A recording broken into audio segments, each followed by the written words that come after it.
dia, bebês! Vocês estão bom? Acordaram com bons pensamentos, bons sentimentos? Espero que sim, espero que você tenha acordado agradecendo e celebrando a vida. Eu desejo que você tenha olhos para ver e ouvidos para ouvir aquilo que realmente importa. Gente, na sexta-feira eu abri a caixinha de perguntas e, claro, como sempre, não dá para responder todo mundo, mas eu sempre tiro print das questões que vocês me mandam e eu vou guardando numa pastinha, né, para ter tema de vídeo, para ter tema do Bom Dia Bebê. E uma das questões que uma pessoa me mandou eu achei bem interessante, e eu quero falar um pouco sobre isso aqui hoje. Ela falou: Gisela, como é que eu faço para ser feliz no meu dia a dia? Eu tô sempre triste, como é que eu lido com isso? Gente, claro que a primeira coisa para você trabalhar profundamente qualquer questão emocional é você procurar um tratamento, né, uma psicoterapia, em muitos casos também uma ajuda psiquiátrica, de preferência eu recomendo muito os psiquiatras da medicina integrativa. Tem muitos psiquiatras hoje em dia que estão trabalhando as questões emocionais dos seus pacientes com suplementação, tá? Então, tem médicos da medicina integrativa que fazem esse trabalho.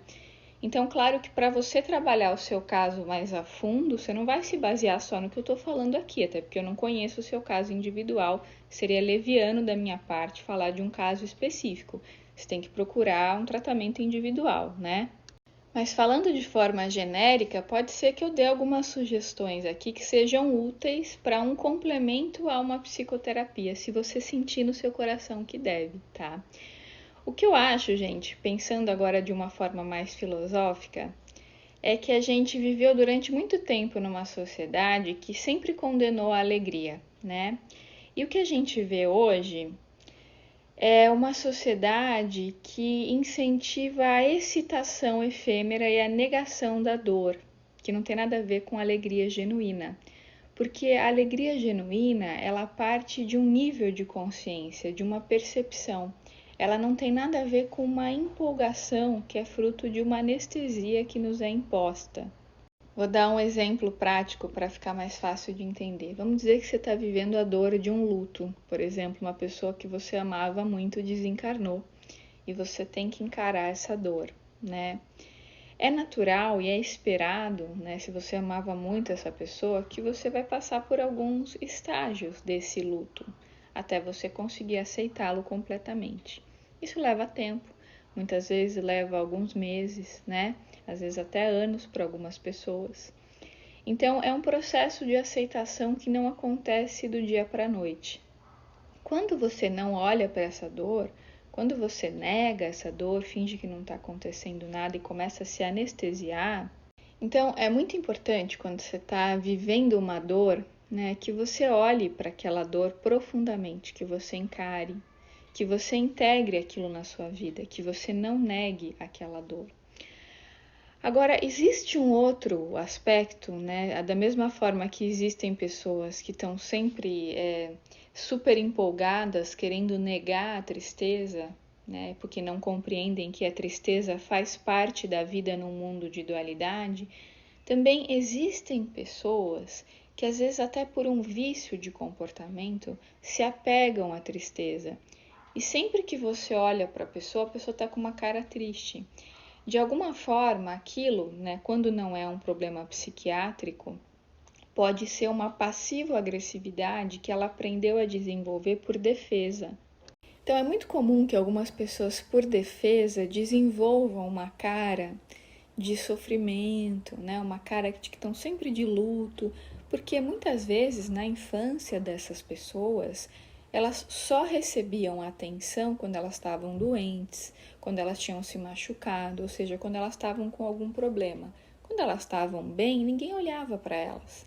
Então elas perceberam que elas precisam fazer essa cara para serem olhadas, para receberem reforço positivo, para receberem ajuda. E muitas vezes elas se viciam nesse comportamento, né? E eu não estou dizendo que é o caso da pessoa que me fez a pergunta, até porque eu nem conheço, tá, a pessoa. Estou dizendo que é comum que isso aconteça. Porque uma coisa é a gente ter uma tristeza genuína, né? A gente está vivendo uma dor, ou a pessoa ter alguma questão psiquiátrica, a pessoa ter, por exemplo, uma depressão, uma distimia, né? Ter alguma questão que realmente precisa ser trabalhada com a ajuda de um profissional de saúde. E a outra coisa que eu estou falando, que é comum que aconteça, é a pessoa ter desenvolvido esse comportamento de ficar apegada à tristeza por defesa. Tem até uma frase do Gaiarsa que eu gosto muito, que ele fala assim: a sociedade não perdoa uma cara de felicidade. E de fato, quando você está muito feliz, isso tende a incomodar as pessoas. Dificilmente alguém não vai ter inveja de uma pessoa muito feliz se essa pessoa está infeliz. Então, gente, uma coisa é a pessoa querer fingir uma empolgação o tempo todo, porque ela não admite lidar com a dor, lidar com a tristeza, ela tem que estar sempre feliz. E a felicidade genuína não tem nada a ver com empolgação efêmera, nem com excitação. A felicidade genuína ela é fruto de uma consciência que vem do autoconhecimento, não tem nada a ver com algo externo, com alguma coisa que você ganha, com um evento que acontece, é uma questão de consciência. Mas tem muita gente vivendo empolgações efêmeras e chamando isso de felicidade, porque estão negando dores, negando tristezas. Isso não é saudável. Da mesma forma que não é saudável polarizar para o outro extremo, só de tristeza para negar a real felicidade, né? Então, além de procurar um psicólogo, um psiquiatra, de fazer um tratamento num centro espírita, se você acreditar, você pode receber passes, porque muitas vezes essa tristeza persistente ela pode ser fruto, sim, em alguns casos, de obsessão espiritual, sem querer falar que tudo é espiritual, tem questões fisiológicas envolvidas muitas vezes que precisam ser olhadas e tratadas, mas muitas vezes tem questões espirituais também que precisam ser trabalhadas. Então, se a pessoa puder fazer um tratamento num centro espírita, também é recomendável, caso a pessoa acredite nisso, tá? Agora, uma crença que é muito comum, né, que muitos de nós têm, às vezes a gente nem sabe porque ela é inconsciente, é a crença da culpa de ser feliz. Muitas vezes, eu acho que muitos vão se identificar, muitas vezes quando você estava feliz por uma realização pessoal, sei lá, por estar vivendo um grande amor, por estar vivendo um trabalho que você ama, por estar prosperando, você provavelmente sentiu culpa por ter algum parente ou algum amigo que não está vivendo o mesmo. E você pode pensar, como é que eu posso estar bem no meio de uma crise? Como é que eu posso estar feliz com a minha vida, sendo que tem tanta gente com problema, né?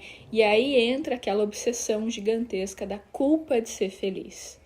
É interessante você observar que quando você está bem, você emana energia luminosa para outras pessoas, porque você tem mais energia sobrando para doar. Então é bom para todo mundo, né? Não que você precise estar bem para ajudar. Até postei sobre isso esses dias aqui no meu feed, falei sobre isso aqui também nas perguntas e respostas, né? Você não precisa ser perfeito para ajudar, até porque quando você se coloca como um canal, é a energia da fonte que faz a cura, né? Então, não é que você precisa estar ótimo para poder ajudar de jeito nenhum. A questão é que você não precisa se afundar, caso você esteja bem, você não precisa se afundar para exercer uma solidariedade a algum parente, a algum amigo, porque você não ajuda em nada se afundando para ser solidário, entende? Então, além de buscar ajuda de um profissional de saúde, de ir a um centro espírita para você fazer uma harmonização espiritual e poder afastar possíveis obsessões, eu recomendo que você faça meditações diárias para que você possa silenciar o seu ego e se conectar com a fonte. Porque quando você fecha os seus olhos, olha para dentro e silencia, as respostas vêm e você passa a olhar situações cotidianas que antes o ego enxergava como um problema, né, como uma coisa grave, você passa a ter outra percepção. Você começa a enxergar a luz que tem ali, o propósito maior, porque você enxerga aquele fato através da percepção de uma substância, de uma essência, e não de forma identificada com a circunstância. E eu falo isso com muita convicção, gente, porque eu percebi que quando eu comecei a focar na luz, diante de tudo que acontecia na minha vida, apesar daquilo aparentemente ser um problema, né? Quando eu comecei a entender o propósito que estava por trás de uma situação, o aprendizado, quando eu comecei a compreender que nada é por acaso, que tudo tem um ensinamento, que tudo acontece para o melhor, por mais que meu ego não goste, né? Quando eu comecei a focar na luz, eu consegui me manter serena em situações muito difíceis, porque eu sabia que havia um propósito ali. Não que eu seja santa, não que eu não tenha ansiedade, mas ficou um pouco mais fácil de eu enxergar alguns aparentes problemas, entende? E percebam que isso não é uma negação da dor, não é uma repressão, não é querer viver no mundo de Poliana, onde tudo é lindo, maravilhoso, cor-de-rosa, pôneis incríveis, ursinhos carinhosos, não é isso, não é viver numa realidade paralela e se anestesiar. Eu não estou falando de anestesia, estou falando de uma serenidade, de uma alegria que é fruto de uma percepção, de uma consciência, de um estado de consciência e não de uma negação da realidade. A tal positividade tóxica que as pessoas falam, ela é fruto de uma empolgação, de uma excitação. E não de uma inteligência emocional, não de um amadurecimento, percebe? A pessoa que exerce a positividade tóxica, ela nega a dor, ela reprime a tristeza. E não é isso que eu estou sugerindo aqui, o que eu estou propondo é o oposto, é a consciência. Então, quanto mais você eleva a sua percepção, a sua consciência, mais você consegue se manter sereno numa situação de caos, não por indiferença, mas por maturidade, por sabedoria, por percepção, porque você sabe que a circunstância não é substância. As circunstâncias passam, mas a essência sempre permanece.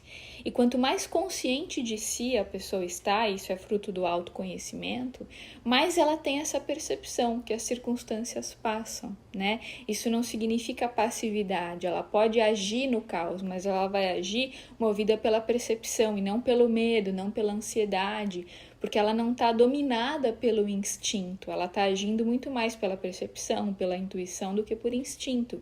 E ela só consegue fazer isso se ela estiver serena, dentro de si mesma, conectada com a fonte, né? E aí essa pessoa tende a se identificar menos com a tristeza. Então, uma coisa é a pessoa viver uma tristeza genuína, né? E deixar essa tristeza passar. A outra coisa bem diferente é quando a pessoa se identifica com a tristeza e a transforma em sofrimento. E usa aquele sofrimento como uma couraça de defesa. E não consegue reconhecer a alegria que já está dentro de si mesma. Ela não quer olhar para essa alegria, porque de alguma forma, para olhar para essa alegria, ela teria que desapoderar o próprio ego, e o ego dela se fortalece com a identificação com o sofrimento. Ou seja, quando ela está sofrendo, né, é como se ela tivesse uma muleta existencial para se apegar. E a alegria promoveria uma entrega do ego, e ela não quer ter que lidar com isso, entende? Para quem quiser saber mais sobre esse assunto, eu super recomendo um livro que eu já falei várias vezes aqui, mas vale a pena recapitular, que é o livro Alegria, do Osho. Esse livro é fantástico, já falei dele em alguns vídeos também, e super recomendo caso você ainda não tenha lido. Eu acho que pode ajudar a trazer novas percepções, né? Gente, hoje eu vou ficando por aqui. Eu desejo um dia muito iluminado para todos vocês, muito abençoado, com muito amor, com muita leveza e principalmente com muita alegria.